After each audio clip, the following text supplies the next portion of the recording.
Bem-vindo a Conversas que Faltam, um espaço criado para o diálogo transbordar e, quem sabe, transformar. Aqui não há respostas prontas, mas uma intenção clara de inspirar para a gente construir juntos. Eu sou a Michelle Awad e te convido para mais uma conversa que talvez estivesse faltando por aí. Vamos nessa? O episódio de hoje vai falar sobre famílias atípicas. Eu tenho uma convidada muito, muito especial aqui comigo, que é a Francine Dias, que além da admiração profissional que eu tenho por você sabe disso, a madrinha dos meus filhos, é uma amizade de mais de 20 anos, é a mãe do Simba e a dona de um coração enorme. Então, Fran, obrigada por você estar aqui hoje. Obrigada, Michelle, por essa oportunidade de estar aqui com você.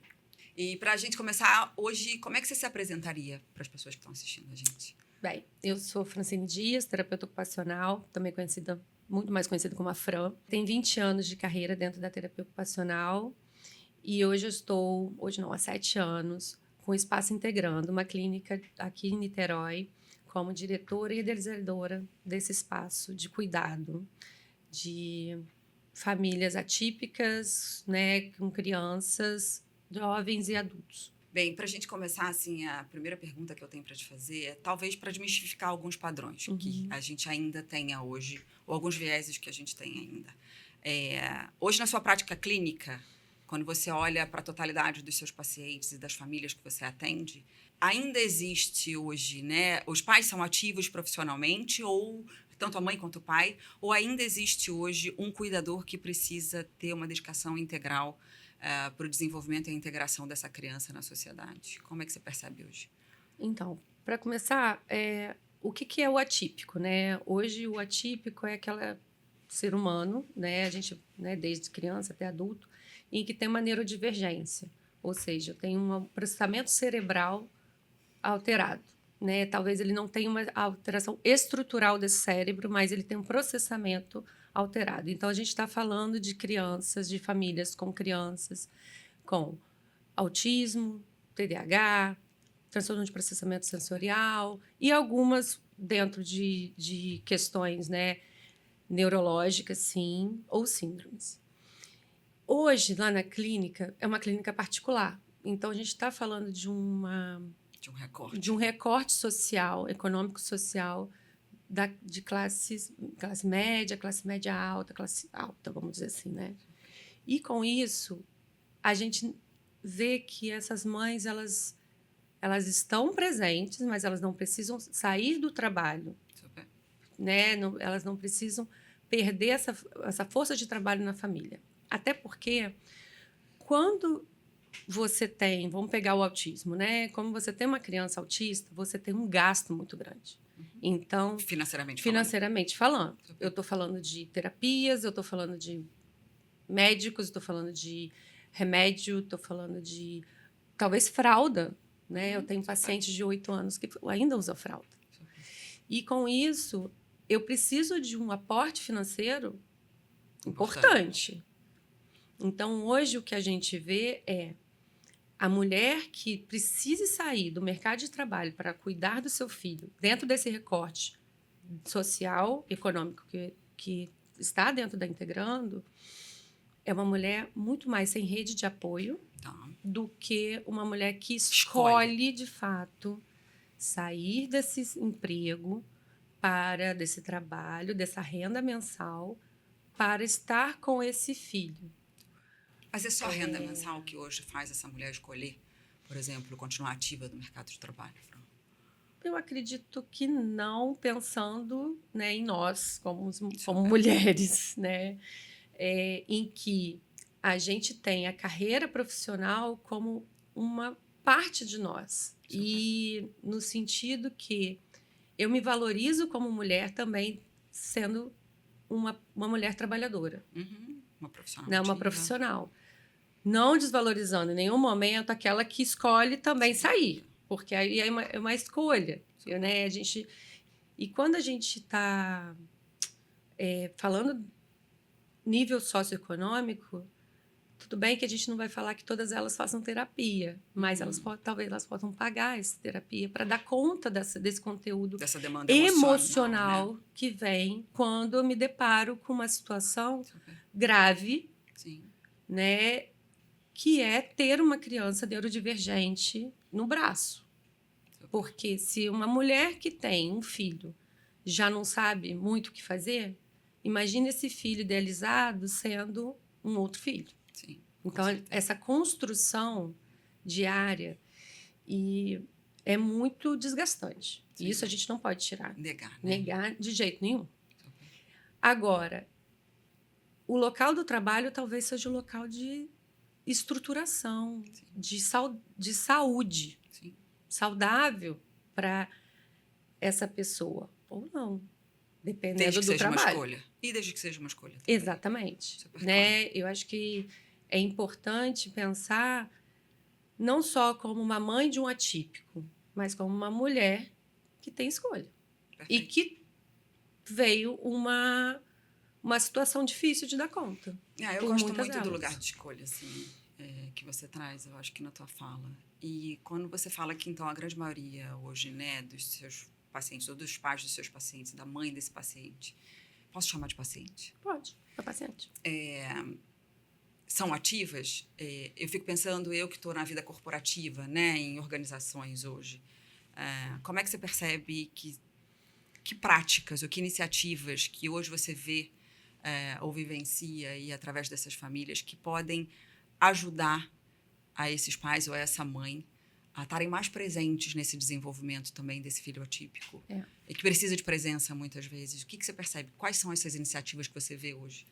Então, lá na Integrando, a gente teve uma iniciativa de montar um coworking para eles, para os pais, né? Uma bancada, tomada, Wi-Fi liberado, em que eles tivessem tranquilidade e um lugar bom para trabalhar, estrutura para trabalhar, né? Sim. Porque eles vão com seus computadores e continuam trabalhando ali. Perfeito. Alguns pacientes ficam 2, 3 horas, porque passam de terapia para terapia. Então, eles ficam amanhã trabalhando. Isso o modelo híbrido proporciona, por exemplo. Sim, então tomara que ele continue, porque para essas famílias que necessitam estar com seus filhos com uma demanda maior de presença, faz muito sentido. Tem algumas empresas que a gente sabe que, por exemplo, eles conseguem esse modelo híbrido, não, mas online em casa, né? Na totalidade. Na totalidade. E outra iniciativa interessante é o plano de saúde, dependendo do plano de saúde dessa empresa. Perfeito. Porque garantir essas terapias, o número de terapias que né, necessário para o desenvolvimento dessa criança, principalmente falando de criança por conta da intervenção precoce, que é muito importante, a gente pegar essa criança cedo para o tratamento. Sim. Você ter a garantia de um plano de saúde da empresa, em que esse plano de saúde dá conta desse pagamento do tratamento, faz toda a diferença para esses pais. Perfeito. Né? Então, acho que assim, o modelo híbrido, o online total, o plano de saúde e o local de atendimento, ter essa visão que esses pais estão indo, mas eles precisam estar trabalhando, pode ser... São iniciativas bem interessantes. Fundamentais aí. Né? E hoje, quando você também observa a tua prática e aí a totalidade dos seus pacientes e dessas famílias, você ainda percebe uma demanda mais intensa na vida dessa mãe, dentro dessa composição familiar das famílias atípicas? Assim, ainda tem um peso maior para a mulher quando a gente fala que um filho atípico vem para essa família? Eu acho que tudo depende do momento em que esse diagnóstico vem. Perfeito. Porque quando uma família chega com um diagnóstico recente, esses pais, né, estão muito tomados. Uhum. Então, essa mãe, essa cuidadora, que acaba sendo a cuidadora principal nesse sentido, ela quer estar muito perto. Ela quer ver qual é o terapeuta do filho. Ela quer entender o que está acontecendo. Ela quer ter uma ideia de uma progressão. Quando o tratamento começa e aí as coisas vão começando a ficar mais organizadas, elas se permitem a deixar esse filho no sentido de outra pessoa levar, né? De o pai participar mais. Super. Por quê? É isso que eu falo da rede de apoio. Mas é uma rede de apoio. Sim. Esse lugar dessa mãe preocupada, ansiosa e normal, Controladora às vezes ou um não? pouquinho, é dela. Sim. A gente não pode tirar. Sim. E a gente Perfeito. pode, como terapeuta, acolher e informar. Teve uma situação ontem, que está me vindo à cabeça agora, que é muito interessante. Uma mãe começou a me mandar mensagem sobre o filho de um exame que eu pedi que ela fizesse. Então, o papel do terapeuta não é só cuidar no setting, mas ver essa família como um todo. Essa criança tem um irmão. Essa criança tem um pai e uma mãe. E essa criança está, de uma forma ou de outra, a patologia que instaurou nela tá espalhando na família. Impacta, né? Impacta todo mundo. E ela me liga falando assim, Fran, manda mensagem, Fran, então, fiz exame e tal. O que eu faço agora? Aí, quando eu vi o exame, eu falei, viu, é por conta disso que está acontecendo aquilo e aquilo na escola. Uhum. Tá, mas amanhã eu tenho uma consulta com a neuro. E aí, eu vou? Eu não vou? Eu espero? Eu lancei a mão e liguei para a mãe. Por quê? Pra Não dar era uma acalmada. questão de Do diagnóstico do diagnóstico, exame. é a questão da ansiedade dela. Sim. E é totalmente legítima, É super. né? Porque, assim, é uma mãe, é um menino que, nesse caso, chegou para mim com 6 para 7 anos de idade, mas ela via questões com o menino desde 2 anos. E ninguém dava suporte a essa mãe. Achavam que ela era louca. Que é um pouco do que você fala em alguns momentos que a mulher e a mãe muitas vezes têm uma sensibilidade, uma percepção e às vezes até uma como é que chama?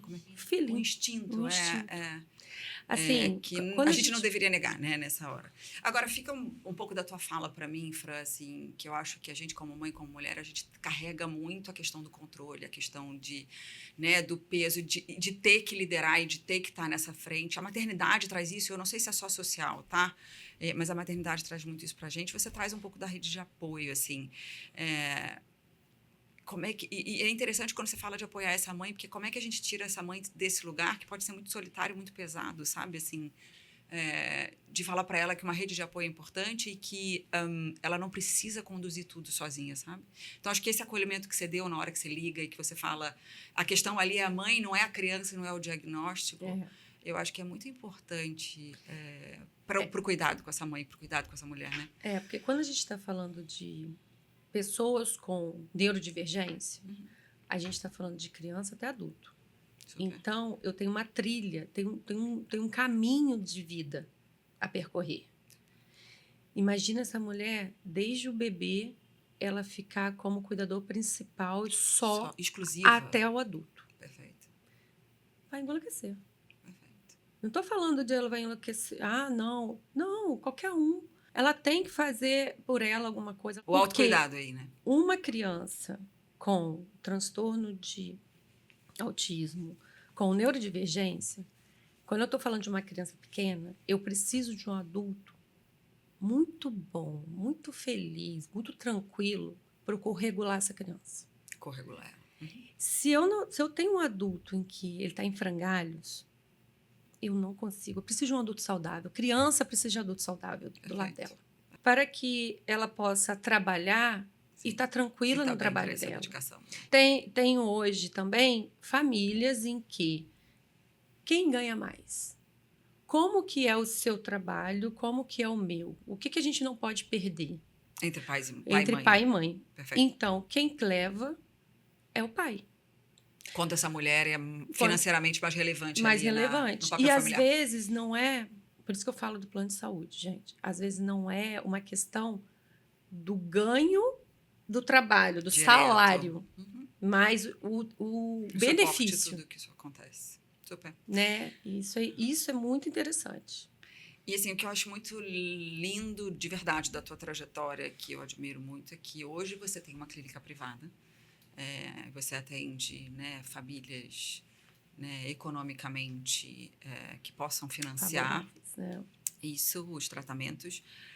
Mas você passou pelo serviço público numa realidade bem desafiadora em comunidades e tal. Então, quando você lembra desse momento, que era um momento que eu te vi muito ativa ali, e cheia de, acho que de propósito e ao mesmo tempo de questões, assim, naquela época, como é que você lembra dessa prática e daquilo que você viveu você traz hoje para o teu dia a dia como maior aprendizado mais relevante para a tua prática na clínica? Então, eu passei por alguns serviços públicos, né, por mais de 10 anos.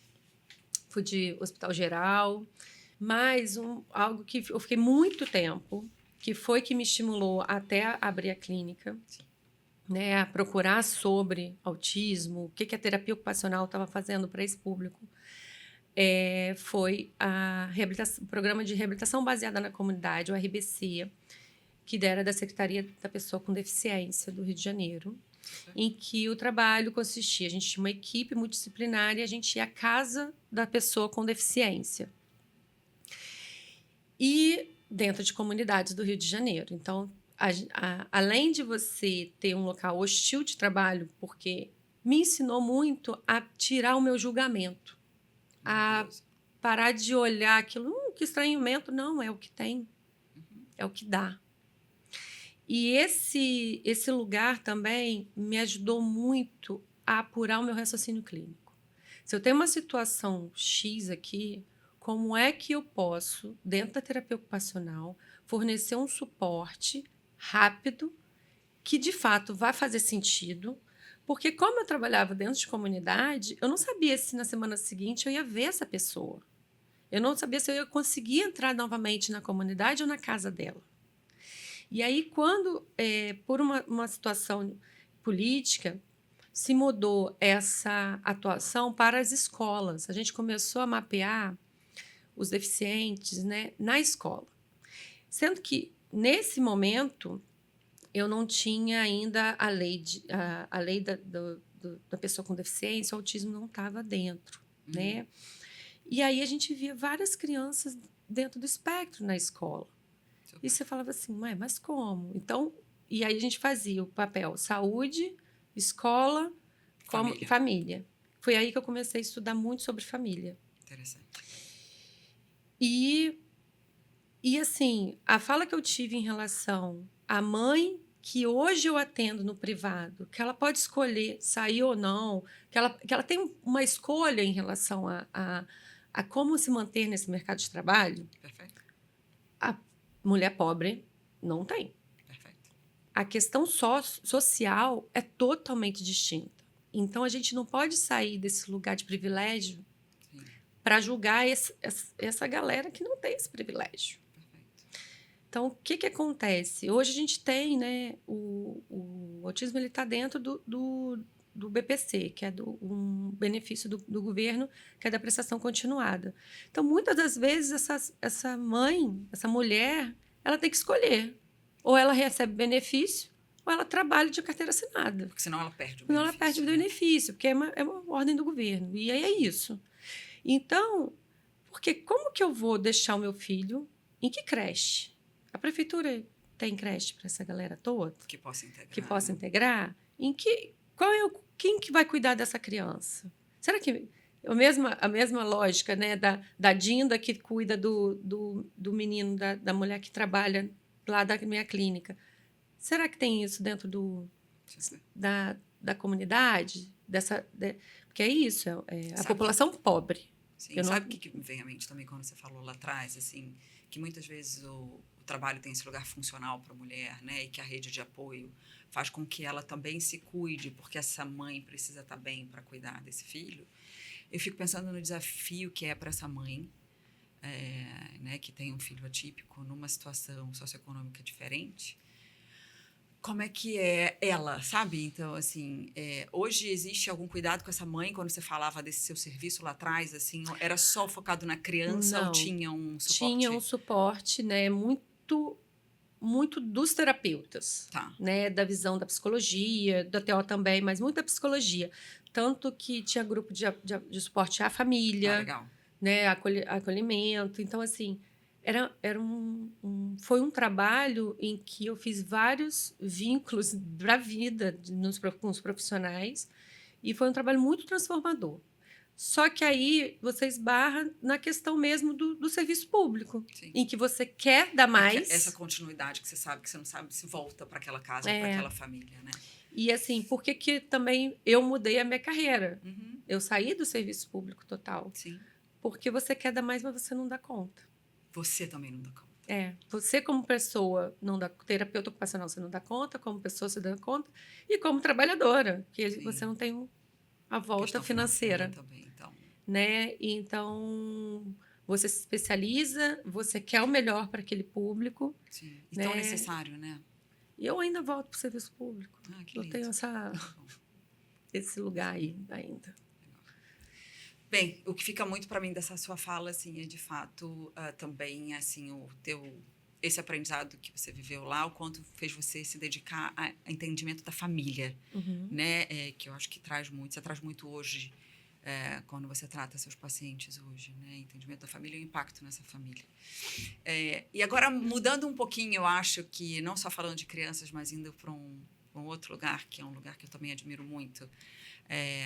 Eu, na minha formação, eu sou psicóloga, na minha formação eu vivi a prática terapêutica em hospital dia e tal, para adultos, né? E ali eu vi como é incrível o trabalho de integração de pacientes. Na minha prática eram pacientes impactados psiquiatricamente. Mas como era relevante integrar eles na sociedade. Eu estou falando de integrar eles na sociedade em coisas simples, né? Ir na praia, em tomar sorvete, né? Mas fazer eles terem atividades terapêuticas de dia a dia. E como aquilo foi incrível e transformador para a minha vida. Assim. Eu fui para as organizações logo depois, mas como essa vivência foi marcante para mim. E eu vejo vocês integrando e realizando coisas incríveis de integração de adultos e de crianças também na sociedade. Eu queria que você contasse um pouquinho mais para a gente sobre essas iniciativas que vocês têm tido. Então, a Integrando, né, na verdade, é um projeto muito marcado pela minha sócia, a Isabel Cizinho, a Bel. Querida. Que ela já vem nesse projeto de grupo terapêutico, mas é um grupo terapêutico em que eles saem. Eles vão na comunidade, né, no sentido de comunitário. Né? Então, vão a show, vão a teatro, ao cinema, a estar presente nos espaços públicos. E isso é muito interessante. Por quê? Porque quando chega um grupo, eles têm o cordão girassol ou com aquela quebra-cabeça, tem a nossa identificação quando eu trabalho fora. O olhar ainda tem um impacto muito grande da sociedade, tipo, eita, chegou um grupo diferente aqui. E cada vez isso está diminuindo, porque a gente está sendo conhecido como um grupo que leva pessoas para sair, né? Sim. Que leva pessoas para sair no sentido de estar presente em espaços públicos, né? Na vida cotidiana, né? Isso. Assim. O grupo terapêutico ele acontece dentro da clínica e fora. Que são... O que acontece, Michele? As crianças crescem. Sim. Se eu não tenho um bom trabalho na infância, o buraco vai aumentando. E aí eu tenho um adulto em que não sabe lavar o corpo, que não sabe fazer uma comida, fazer um ovo. Sim. Então, tá chegando muito adulto. Adulto, estou falando acima de 18 anos, tá? Tá bom. Que chega na clínica com os pais desesperados porque eles estão na faculdade, porque eles têm um rendimento escolar bom, mas eles não sabem fazer amigos, que é a primeira demanda. E eles não sabem, por exemplo, se limpar. Dar conta de si. Dar conta do teu próprio corpo. Sim, e isso é terapia ocupacional, na veia. Na veia, literalmente. Por quê? Porque a terapia ocupacional trabalha através de função. Dar função e autonomia. Perfeito.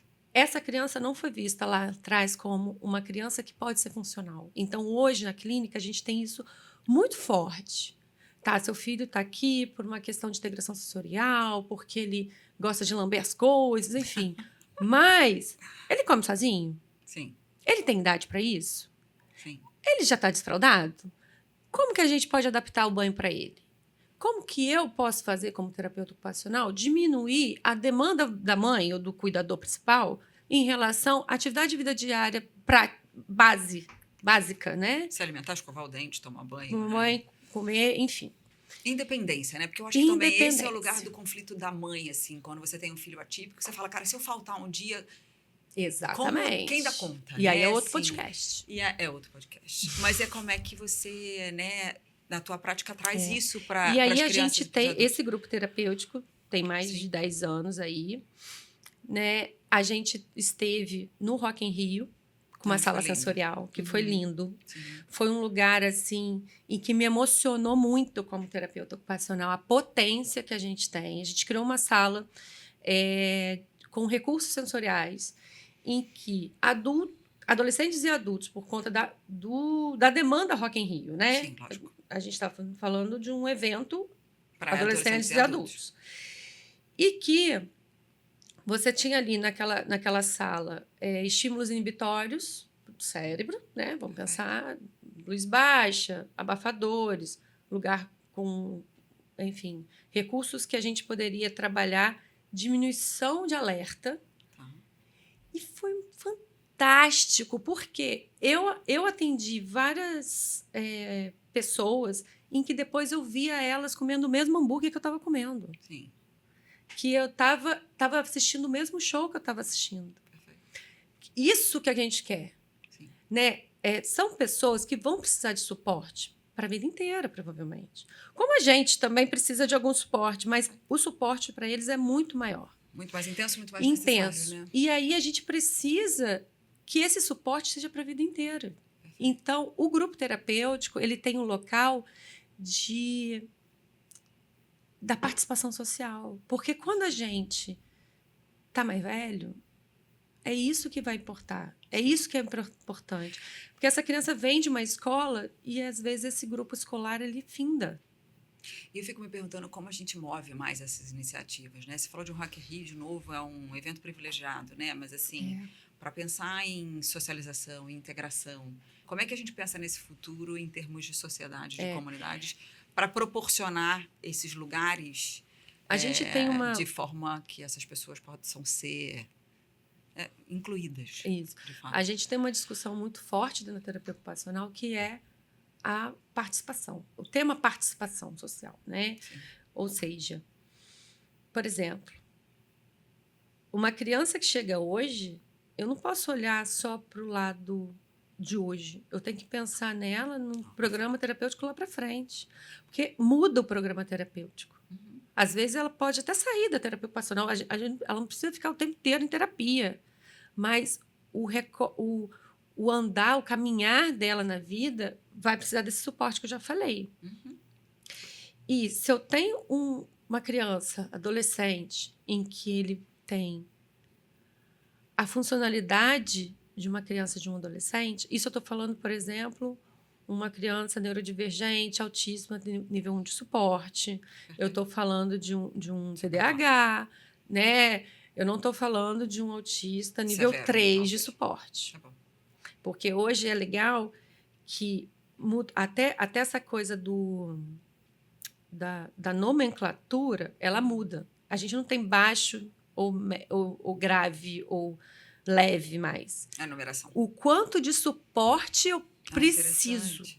Então, nível 1 de suporte quer dizer que eu preciso de suporte. Mas é um suporte pequenininho. É um suporte necessário àquela demanda. Nível 3 de suporte, eu preciso de um suporte maior. Perfeito. São crianças não verbais, que provavelmente são adultos não verbais. E o que a gente pode construir? Porque o grande lance é que eles crescem, eles vão envelhecer. Sim. E os pais vão envelhecer também. E a rede de apoio também. Como incluí-los? Como incluí-los e como deixá-los autônomos. Eu acho que é isso. Tem uma discussão muito sobre as habilidades de vida hoje em dia. Porque está todo mundo muito preocupado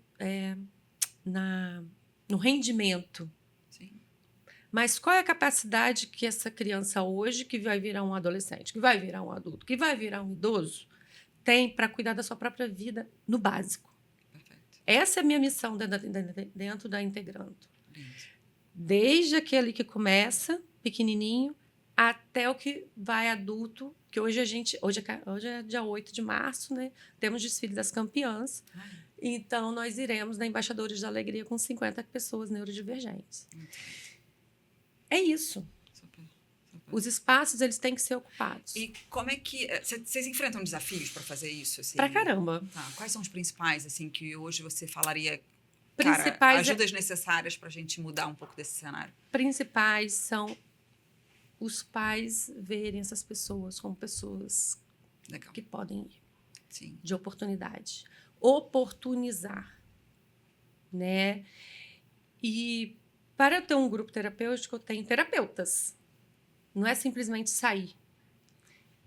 A terapeuta vai no lugar onde quer ir, ela faz uma visita técnica, ela conversa com o dono do lugar, se for, por exemplo, um bar. Ela vai conversar com o dono desse lugar, ela vai explicar o trabalho. Perfeito.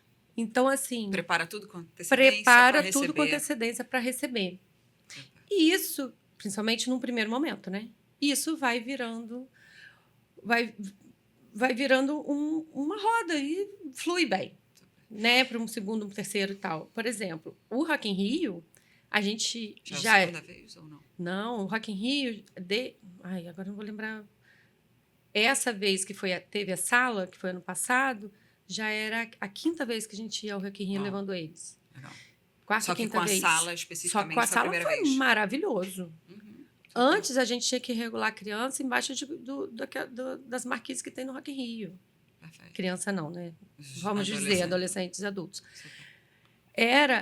Mas assim, a equipe também da acessibilidade do Rock in Rio, desde quando iniciou, é muito maravilhosa. Suportiva ali para... Por quê? Porque a gente conseguiu ter essa conversa. Sim. Essa conversa em relação à demanda do suporte, o terapeuta tem que fazer para qualquer instituição. Quando a gente fez começou a fomentar essa ideia da sala sensorial, a gente fez uma reunião na Rock World para mais de 150 colaboradores deles. E foi muito legal. Para sensibilizar, né, nesse recebimento. Para sensibilizar antes, um projeto, né? Era um projeto. Sim. Para sensibilizar. E vários se intitularam pessoas com neurodivergentes. E falando, por exemplo, como o trabalho híbrido, ou o trabalho, na época, estava muito online mesmo, muito dentro de casa, facilitava a vida deles. Perfeito. Para estar ali, né? Para estar produzindo.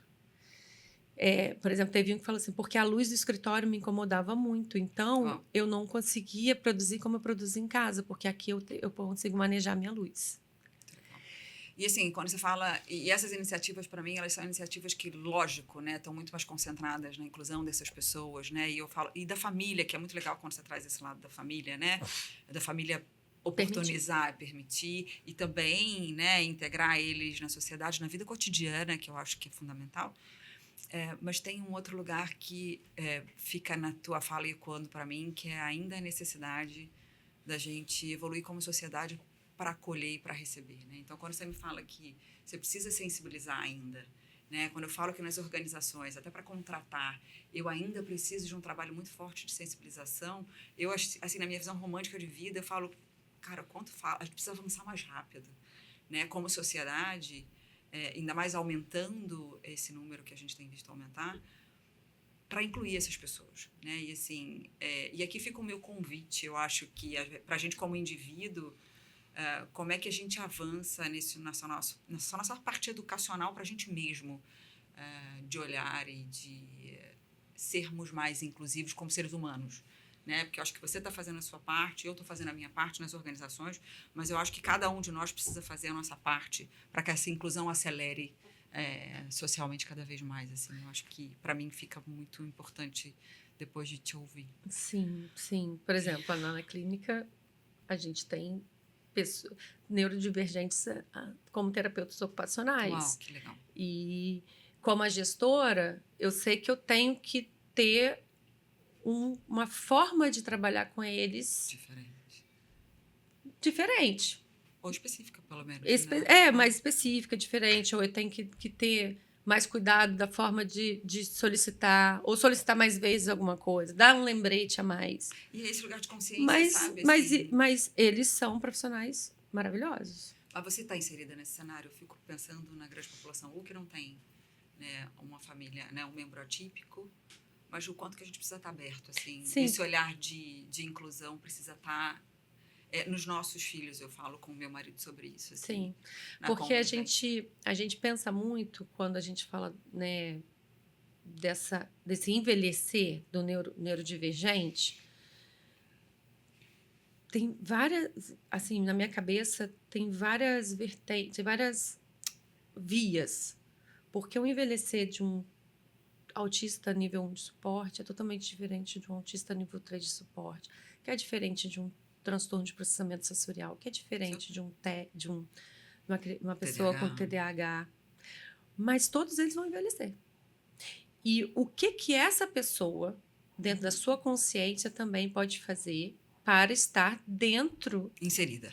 inserida. E eu falo que Porque tem um é tripé, tudo junto. né? É um tripé, assim, você tem dá você com suporte. você mesmo, você com o outro, e você com a sociedade, sabe? Assim, eu acho que tem... É fundamental. Não está isolado, né? Não tem uma ação isolada, uma consciência isolada. Não. Super. Fran, cara, super obrigada, Nossa, assim. Para valeu, mim Rose. foi super gostoso. E se eu tivesse que te fazer uma última pergunta, eu te perguntaria que orientação que você dá para essa mãe ou para esse pai, né? Assim, que tem aí um filho atípico, assim, para integrar e para desenvolver essa criança nesse mundo louco que a gente vive hoje. Mas, diante do que você já viveu, qual seria a sua principal orientação para esses pais? Então, primeira coisa, assim, escute os seus instintos, maternos e paternos, Perfeito. né? Se você tem condição, se você está vendo que a sua criança pequena, ela está tendo algum comportamento distinto, procure 1, procure 2, procure 10, até médicos, né, profissionais, até você ficar calma, sanar. A mãe, a gente estuda isso, né? Ela tem uma relação desde do momento que ela imaginou essa criança. Sim. Ela tá tendo relação antes de engravidar, se bobear. Então, assim, não dá para só escutar e ignorar o outro achando que você tá doida porque você tá cheia de hormônio. Pelo amor de Deus. Assim, tirem isso da cabeça de vocês, mulheres. Porque a maioria das vezes em que eu vejo uma mãe muito culpada e que isso demanda muito processo terapêutico para essa família é quando ela não ouviu a intuição dela em relação a esse filho. E acha que negligenciou. E assim, quando a gente fala de terapia para pessoas neurodivergentes hoje em dia, a gente tem um padrão ouro que é a intervenção precoce, que são os primeiros 2 anos. Então, hoje, né, cresceu a criança, óbvio, mas eu tenho chegado bebês de 8 meses. Com TEA, com autismo, não. Sem diagnóstico necessário. Né? Sem diagnóstico, mas que tinha sintomatologia. Super. E que a gente tem que trabalhar. Olhar esses marcos do desenvolvimento com cuidado. Né? Com cuidado. Não só o marco, com 6 meses fez isso, não, mas como está fazendo. Hoje em dia, a ciência da reabilitação, ela lida muito como essa criança está fazendo isso. Porque se eu penso numa criança autista, ela vai andar, ela vai engatinhar. Mas como ela está fazendo isso? Ela vai falar? Aí que começa a arranjar o problema. Então, assim, a gente tem... como que essa criança usa o corpo dela para fazer? Ela está fazendo muita estereotipia, ela está aí, enfim. Mas eu acho que essa é a minha principal dica. Ouça a sua intuição. E outra, posso falar outra? Pode, lógico. Pede supervisão. Vai estudar. Não enrole essa família que precisa tanto, né? Para segurar essa demanda financeira, porque a gente está lidando com vida. E essa vida não fica com 2 anos. Sim. Tretou relógio já está com 20. Sim. E não sabe tomar banho. Então, assim, É isso, Sim, sabe? sim. Ouça a intuição. Ouço. E aí fica uma outra fala também, que eu acho importante, quando você traz o caso de da criança de 8 meses, que não necessariamente a gente precisa buscar a definição da doença em si. É estimular essa criança. Sem querer encaixar ela num CID ou em alguma coisa, mas é desenvolver essa criança. Porque até os 2 anos não necessariamente tem um diagnóstico Não claro, tem. mas ouça a sua intuição, tem alguma coisa que pode ser diferente. Estimule essa criança para que ela tenha um desenvolvimento cada vez mais produtivo, saudável ali. Exatamente. Perfeito. Fran, eu amei. Você gostou, você curtiu? Curtia. Que bom. Obrigada. Obrigada mesmo. Obrigada, É um amiga. prazer enorme ter você na minha vida, não só aqui. E aí? Essa conversa hoje fez sentido para você? Se sim, divide com alguém que também precisa ouvir. E também super importante para a gente, deixa aqui seu comentário ou até outras sugestões de temas para a gente seguir essas conversas. Ai, super importante. Segue a gente, segue o Conversas que Faltam, tanto no YouTube quanto no Instagram, para a gente continuar essa troca incrível, que foi muito prazerosa para mim. Então, super obrigada. Um beijo. Conversas